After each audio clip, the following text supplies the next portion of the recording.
এমন ব্যক্তির রান্না করা খাবার খাওয়া যাবে কি না। কারোর রান্না খাওয়ার জন্য সে ব্যক্তি পেশাব বা পায়খানার পর পানি ব্যবহার করেছেন কিনা, ভালো করে পবিত্র হয়েছেন কিনা, এটি আবশ্যক নয় বা এটির উপরে তার খাবার খাওয়াটা জায়েজ হওয়াটা নির্ভরশীল নয়।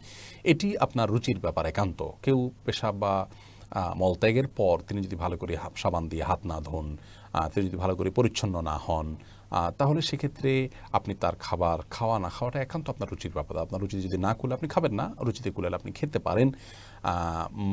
যিনি কুকার তার চাল চলনের উপরে আসলে আপনার খাবার খাওয়া হালাল হওয়ার কোনো সম্পর্ক নেই।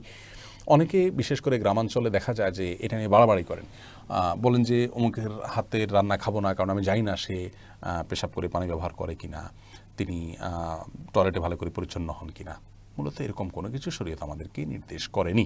তবে হ্যাঁ, আপনি যে খাবারটা খাচ্ছেন সে খাবারটা হালাল কি হারাম এটা হলো মূল বিষয়। খাবারটা যদি হারাম হয়, আসলে যদি কোনো নামাজি ব্যক্তি আপনার খুব পরিচ্ছন্ন আপনার পরিষ্কার হয়ে আপনাকে রান্না করে দেয়, প্রস্তুত করে দেয়, সেটাও আপনার জন্য খাওয়া জায়েজ হবে না। আর যদি একজন হিন্দু বা অমুসলিমও আপনাকে কোনো খাবার প্রস্তুত করে দেয় কিন্তু খাবারটা হালাল হয়, তাহলে সেটা আপনার জন্য খাওয়া জায়েজ হবে।